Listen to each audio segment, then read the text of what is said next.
हरे कृष्णा प्रभु जी, दंडवत प्रणाम। हरे कृष्णा प्रभु जी, दंडवत। हरे कृष्णा भैया। हरे कृष्णा जी, हरे कृष्णा।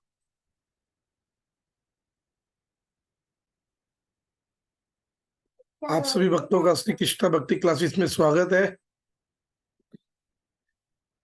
तो आज की क्लास हम शुरू करते हैं। ओम अज्ञान तिमिरांधस्य ज्ञानांजन शलाकया चक्षुरुन्मिलितं येन तस्मै श्री गुरवे नमः। गुरवे गौरचंद्राय राधिकाय तदालये कृष्णाय कृष्ण भक्ताय तद्भक्ताय नमो नमः। हे कृष्णा करुणा सिंधु दीनबंधु जगतपते गोपेश गोपिका कांत राधा कांत नमस्तुते। तप्त कांचन गौरांगी राधे वृंदावनेश्वरी वृषभानुसुते देवी प्रणमामि हरिप्रिये। नारायण नमस्कृतं नरं चैव नरोत्तमं देवी सरस्वती व्यासं ततो जयमुदीरये। श्री कृष्ण चैतन्य प्रभु नित्यानंद अद्वैत गदाधर शिवासादि गौर भक्त वृंद। हरे कृष्णा कृष्ण कृष्ण हरे हरे, हरे राम राम राम हरे हरे। सर्वप्रथम श्रील गुरुदेव के चरणों में असंख्य कोटि दंड प्रणाम करते हुए उनके अहेतु की कृपा प्रार्थना करता हूँ और आप सभी भक्तों के चरणों में भी यथा योग्य दंडवत प्रणाम करता हूँ। बोलो जी हरे कृष्णा। हरे कृष्ण प्रभु। हरे कृष्णा भैया। हरे कृष्ण जी, हरे कृष्णा जी, हरे कृष्णा। हरे कृष्ण। तो इस कार्तिक मास में जैसा कि हम लोग दामोदर अष्टकम के ऊपर चर्चा कर रहे हैं, आज दामोदर अष्टकम कौन पढ़ेगा?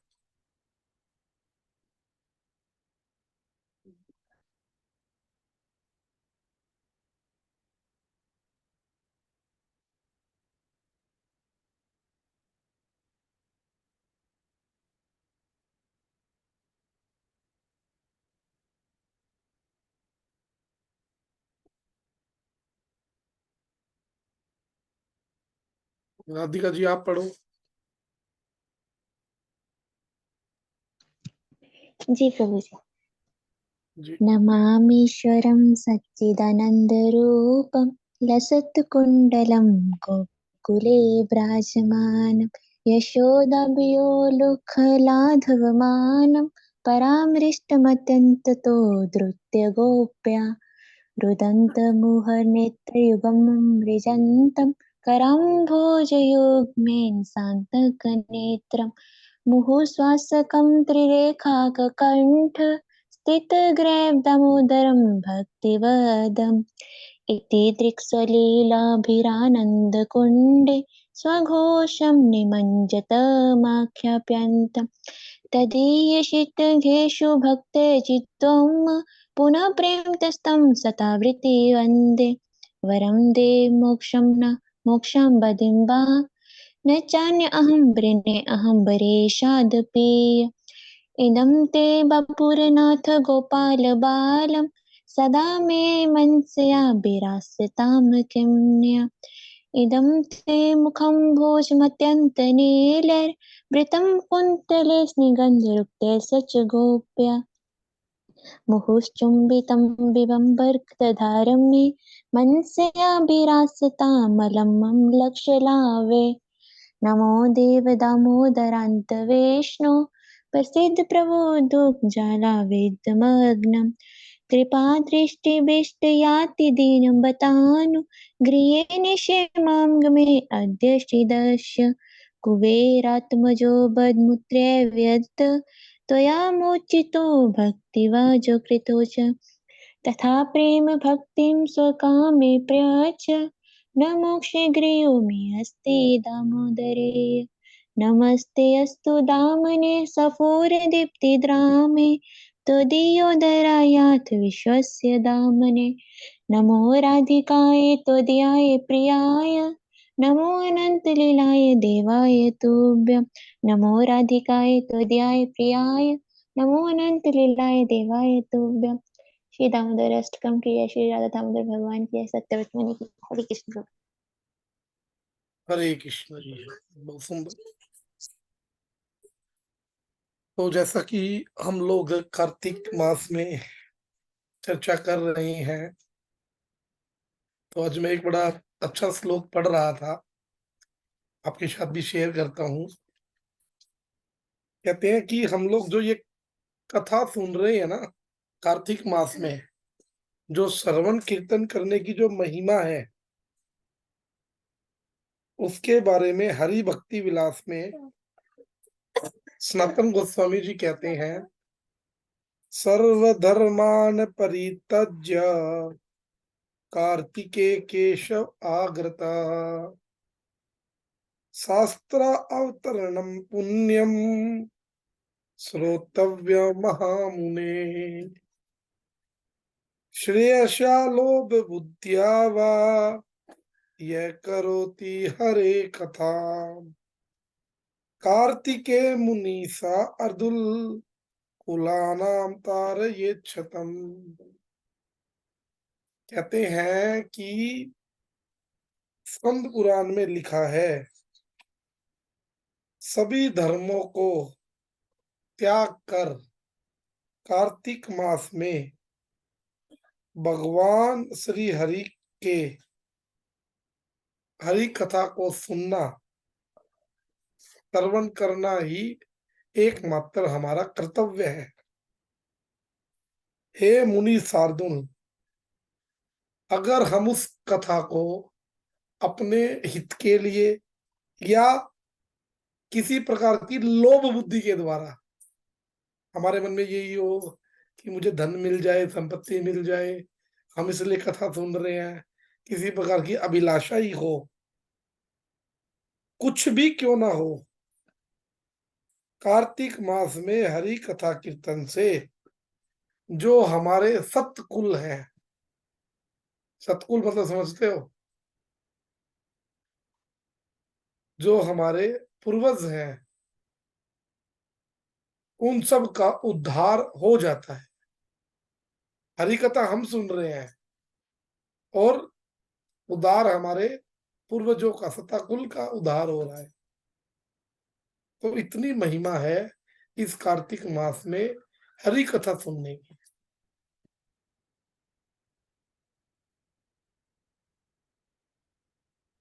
और क्या कहते हैं, और कहते हैं कि जो हमारी माताएं हैं, माताओं के लिए एक बड़ा प्यारा श्लोक दिया है पद्म पुराण में, राधा दामोदराभ्याम या पुष्पम माल्यम सुभाषितम कार्तिके मासी सा ददाति वैकुंठ मंदिरम।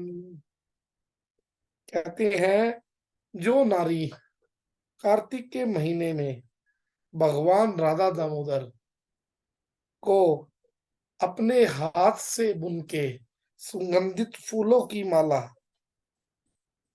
भगवान को ऑफर करती है, वह वैकुंठ लोक में चली जाती है।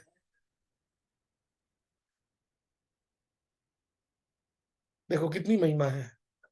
अगर आप इस कार्तिक के महीने में भगवान को अपने हाथ से फूलों की माला पहनाओ तो सीधा वैकुंठ मिल रहा है। वैकुंठ बोले तो जहां कोई कुंठ नहीं है, जहां किसी पर कोई कुंठ नहीं है, कोई दुख नहीं है। इतनी महिमा है कार्तिक मास में। और अभी तो कार्तिक मास केवल अभी परसों कार्तिक मास का विश्राम हो जाएगा।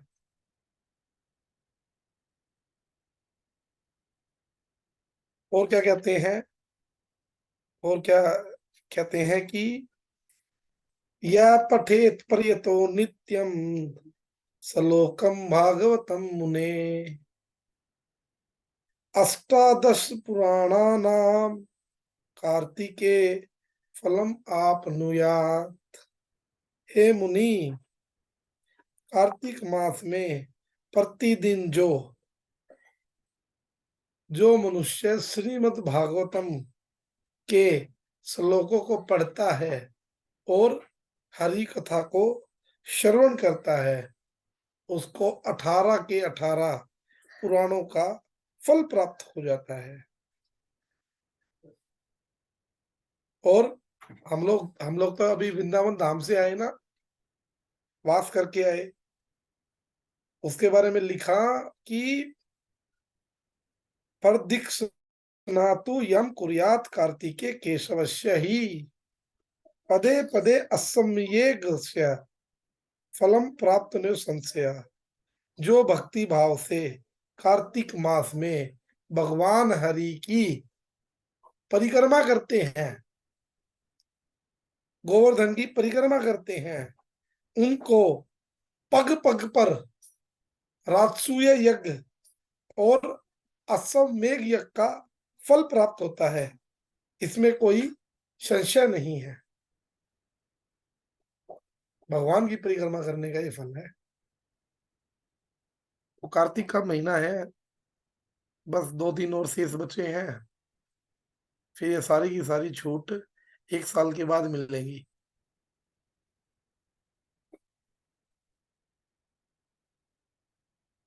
तो अंतिम श्लोक है, अंतिम श्लोक के बारे में चर्चा करते हैं हम लोग।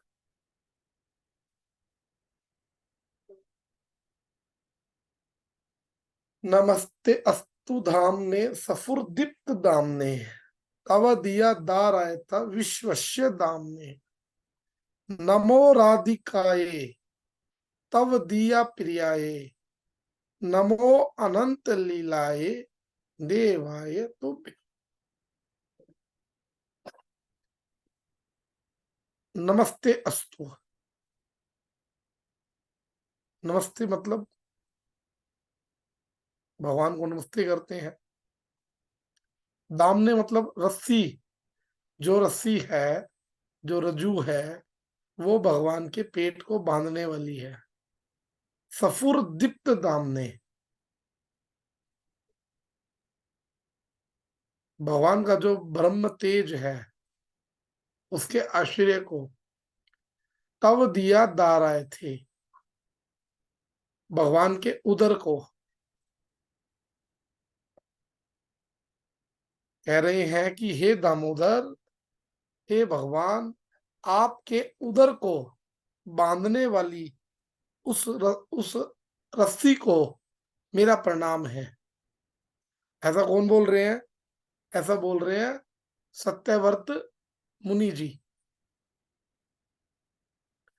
निखिल ब्रह्म तेज के आश्चर्य और संपूर्ण विश्व के आधार स्वरूप आपके उदर को नमस्कार है। उदर बोले तो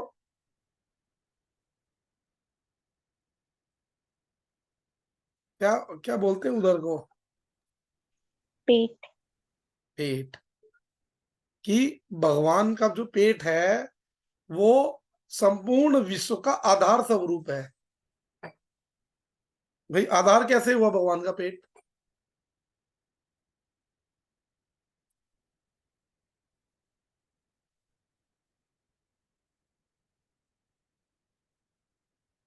समझ आया किसी को कि भगवान का पेट आधार क्यों हुआ?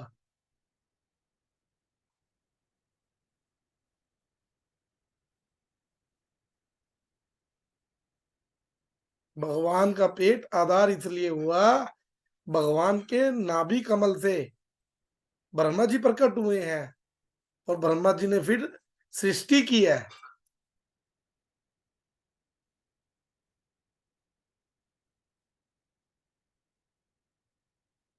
और अनंत प्रकार की अलौकिक लीला करने वाले को नमो अनंत लीलाय देवाय तुभ्यम, आपकी प्रियता माँ श्री राधिका रानी के चरणों में मेरा बारंबार प्रणाम है।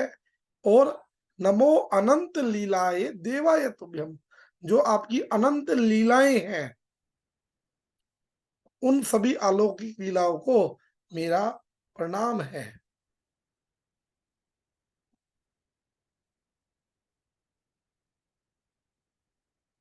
कहते हैं कि मेरा आपके उदर को नमस्कार है। ही सौंदर्य आदि और वात्सल्य लीला का प्रकाशन हुआ है। भाई उदर कैसा है भगवान का? जो संपूर्ण विश्व और चराचर प्रपंच का आधार है, उसे प्रणाम है। क्योंकि भगवान के उदर से चतुर्दश भुवन स्वरूप कमल की उत्पत्ति हुई है। भगवान के से नाभि कमल उत्पन्न हुआ है। और उधर में ही माता को दो बार विश्व रूप दर्शन कराया था। इस प्रकार उदर के बंधन विश्व के बंधन की भी प्राप्ति होती है। श्री यशोदा के द्वारा विश्व भी वशीभूत कर लिया गया, यद्यपि इसका बंधन असंभव है। और क्या कह रहे हैं आगे? तथापि बंधन स्वीकार करने के द्वारा भक्त वात्सल्य विशेष धरती होता है। भगवान को बांधना इतना सरल नहीं है कि भगवान को कोई नहीं बांध सकता। भगवान को तो यशोदा मैया ने अपने वात्सल्य रस के द्वारा बांधा, भगवान को प्रेम के द्वारा बांधा। अदरवाइज बल का प्रयोग किसने किया था भगवान को बांधने के लिए? कोई बताएगा किसने किया था?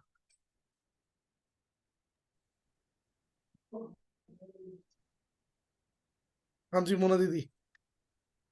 हरे कृष्ण, यशोदा मैया ने बल का प्रयोग तो किया था भैया। नहीं नहीं नहीं प्रेम नहीं प्रेम स्वरूप कहाँ बांधा भैया उन्होंने? प्रेम स्वरूप बंधे थे वो। नहीं नहीं नहीं नहीं नहीं नहीं। भगवान बंधे ही वात्सल्य रस में। मैं कह रहा हूँ किसी और ने भी बांधने का प्रयास किया था भगवान को बल स्वरूप। वो कौन था? भैया दुर्योधन। दुष्ट दुष्ट दुर्योधन। दुर्योधन। दुर्योधन ने क्या कहा था? इस ग्वाले को बंदी बना लो। तब क्या भगवान बंधे थे? भगवान नहीं बंधे थे।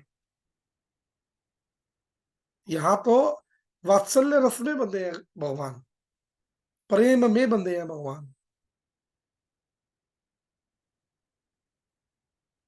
और कहते हैं कि यशोदा के द्वारा विश्व भी वशीभूत कर लिया गया, यद्यपि इसका बंधन असंभव है। तथापि बंधन स्वीकार करने के द्वारा भक्त वात्सल्य विशेष द्वारा ही बनते हैं। कह रहे हैं पास को नमस्कार करने के पश्चात उदर को नमस्कार किया जाता है। इसमें दो कारण हो सकते हैं। पहला तो यह है कि पास उदर के ऊपर है, और दूसरा यह कि पास की अपेक्षा उदर की उत्कृष्टता कहना चाह रहे हैं। कहते हैं कि आगे क्या कह रहे हैं? कहते हैं नमो अनंत लीलाए। भगवान की जो लीलाएं हैं वो अनंत हैं, उनका कोई अंत नहीं है। उन्हीं अनंत लीला भगवान श्री कृष्ण को नमस्कार करता हूं। किंतु श्री सनातन गोस्वामी जी श्री सत्य मुनि के अंतर्निहित उद्देश्य के प्रति दृष्टि रखकर अपने भावानुसार उक्त वाक्य के एक और निगूढ़ अर्थ का प्रकाश कर रहे हैं।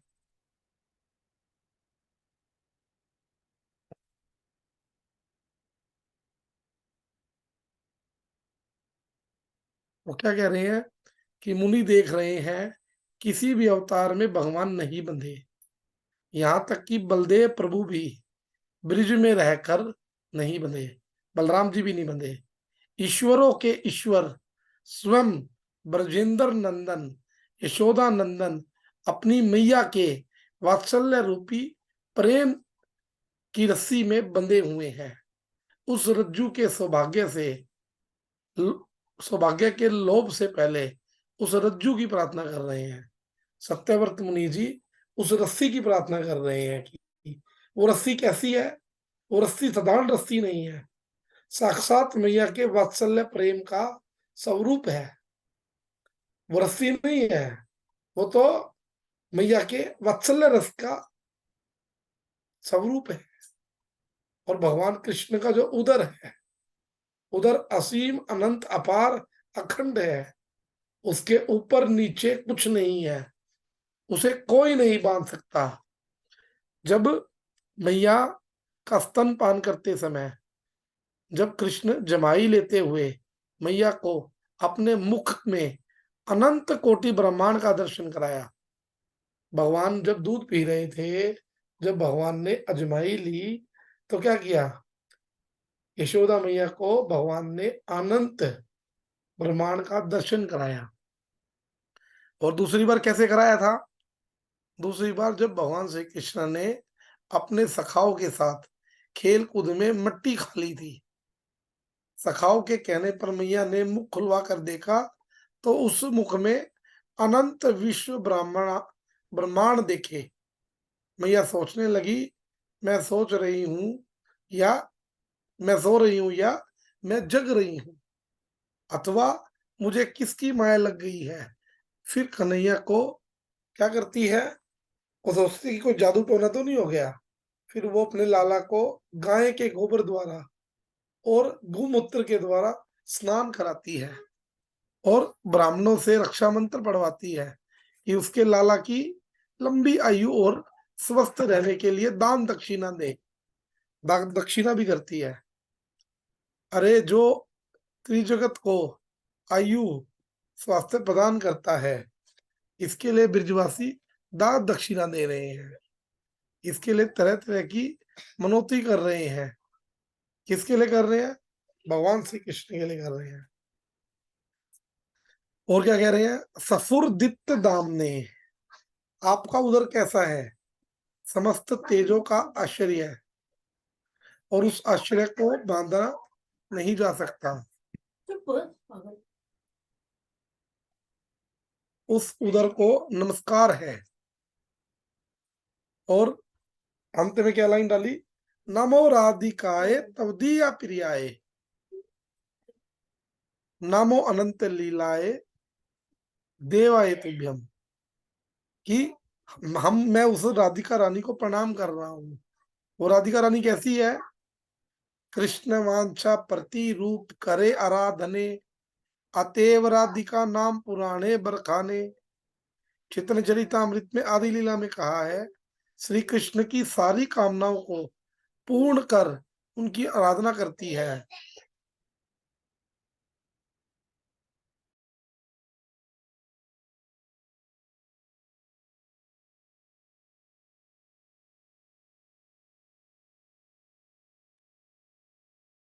हरे कृष्ण जी। श्री कृष्ण की सारी कामनाओं को पूर्ण कर उनकी आराधना करती है, इसलिए इसलिए पुराणों में उन्हें श्री राधिका कहा गया है।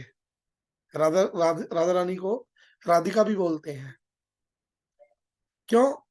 राधा कृष्ण एक आत्मा दुई दे धरी, अन्योने विलासे रस आस्वादन करी। श्री श्री राधा कृष्ण एक आत्मा है, वो तो विलास रस का आस्वादन करने के लिए, लीला करने के लिए दो रूप धारण किए हैं, दो रूप धारण किए हैं। और श्री राधा रसा सुधा निधि में तो ये लिखा है कि योगिंदर जनों के लिए अत्यंत दुर्गम मधुसूदन श्री कृष्ण, जिनके वसनांचल चांचल से उत्पन्न धन्य पवन का स्पर्श पाकर अपने को धन्य और कृतार्थ मानते हैं कि वही वृषभानु नंदिनी श्री राधा जिस समय जिस दिशा में विराजमान है, हम उसी दिशा को नमस्कार करते हैं। और क्या कहते हैं? आगे क्या लिखा है? जिनके कटाक्ष बाणों के आघात से ब्रजेंद्र नंदन श्री कृष्ण के हाथ से वेणु गिर जाता है, मोरपंख का चूड़ा संखलित हो जाता है, अंगों से पीतांबर भी गिर जाता है, यहाँ तक कि वो स्वयं मूर्छित हो जाते हैं। ऐसी श्री राधिका जी की रसपूर्ण सेवा मैं कब करूंगा। और और श्रीमद् भागवत में भी कहा गया है, अन्याराधितो नूनम भगवान हरिरीश्वरा यत्रो विहाय गोविंदा प्रीतो याम्नद्रा। इस गोपी ने निश्चित रूप से भगवान श्री हरि की आराधना की है, अतः गोविंद हम सभी को छोड़कर श्री राधिका को ही अपने साथ ले गए। श्री राधिका श्री कृष्ण की नित्य प्रिया है। राधा रानी के बारे में बोल रहे हैं और क्या कह रहे हैं आगे, कह रहे हैं श्री राधा कृष्ण के परिकरों की कृपा छोड़कर कोई भी हमारी वांछा पूर्ण नहीं कर सकता। यदि श्री कृष्ण प्रेम देना चाहे तो विश्व जाति का प्रेम दे सकते हैं, परंतु हमें गोपियों जैसे आशय जातीय प्रेम का प्रयोजन है। तो इस प्रकार जो सत्यव्रत मुनि जी हैं वो इस श्लोक की व्याख्या में कह रही हैं कि हे दामोदर, आपके पेट को बांधने वाली रस्सी को नमस्कार है। आपका जो तेज का जो ऐश्वर्य है वह संपूर्ण विश्व के आधार स्वरूप है। आपके उदर को नमस्कार है, राधा रानी को नमस्कार है और आपकी अलौकिक लीला को भी नमस्कार है। बोलो जी हरे कृष्णा।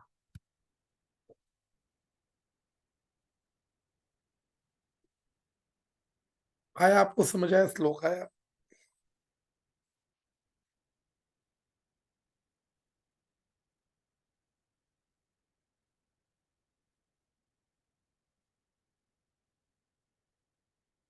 किसी का कोई डाउट है तो पूछ लीजिए।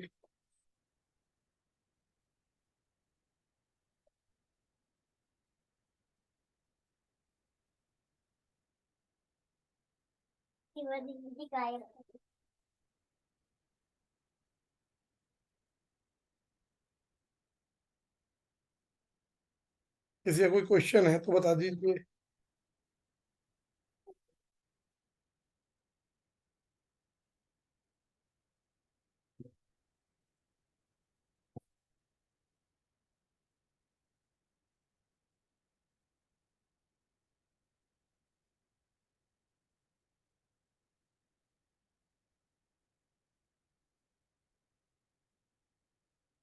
हरे कृष्णा अर्चना दीदी।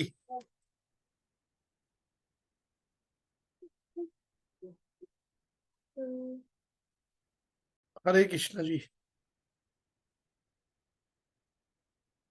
हरे कृष्णा। हरे कृष्णा जी। हरे कृष्णा जी। हाँ जी अर्चना दीदी। हरे कृष्णा प्रभु जी। जी दीदी।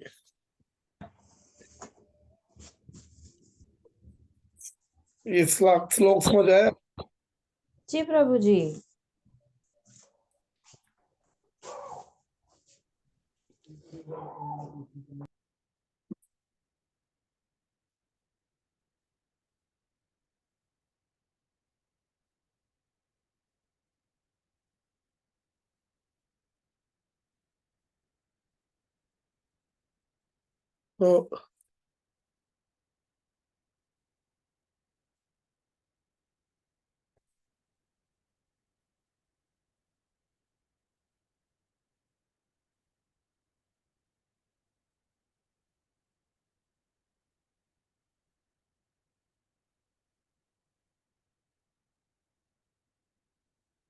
तो किसी ने कुछ पूछना है इस दामोदर आश्रम से, 10 या 8वें श्लोक से?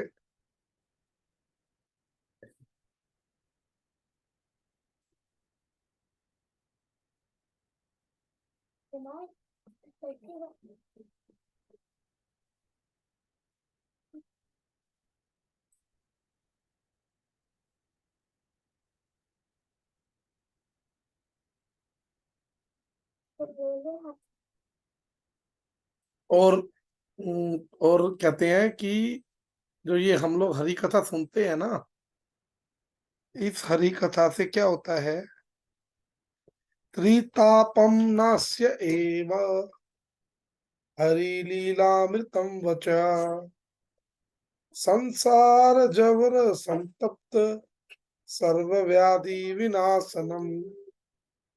इस उत्तम कथा का श्रवण करने से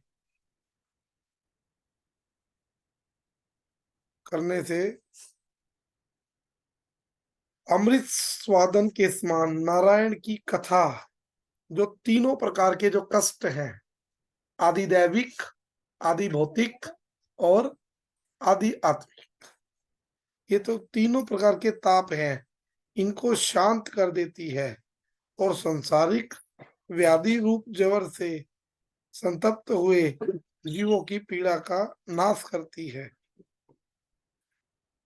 लेकिन सुनना किससे, हरि कथा सुनना किससे, हरि कथा सुनना वैष्णव के मुखारविंद से, क्योंकि पद्म पुराण में वर्णन आया है, अवैष्णव मुखा उद्गीर्णम पूतम हरि कथामृतम श्रवणम नैव कर्तव्यम सर्पोत्तिष्ठम यथापया।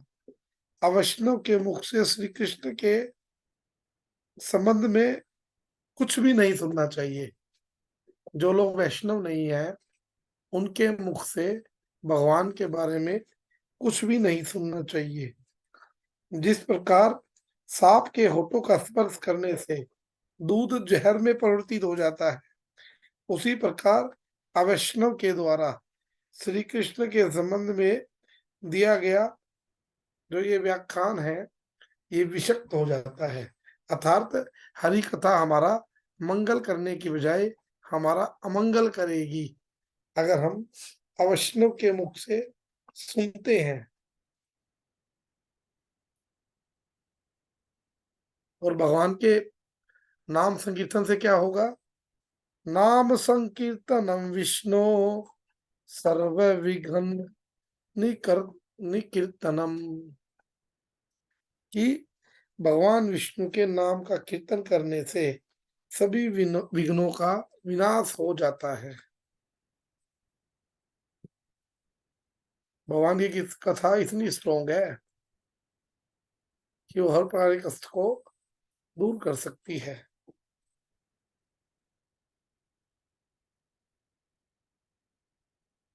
और कहते हैं कि जिस स्थान पर भगवान का गुणगान नहीं होता, उस स्थान को कौवों का तीर्थ स्थान माना जाना चाहिए।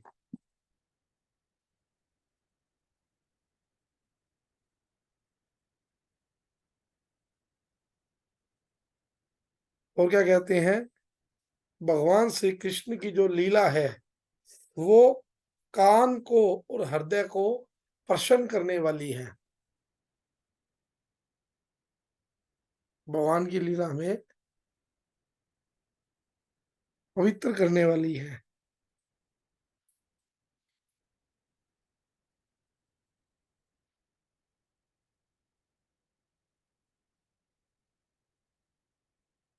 तो इस प्रकार हरि कथा की बड़ी महिमा बताई गई है।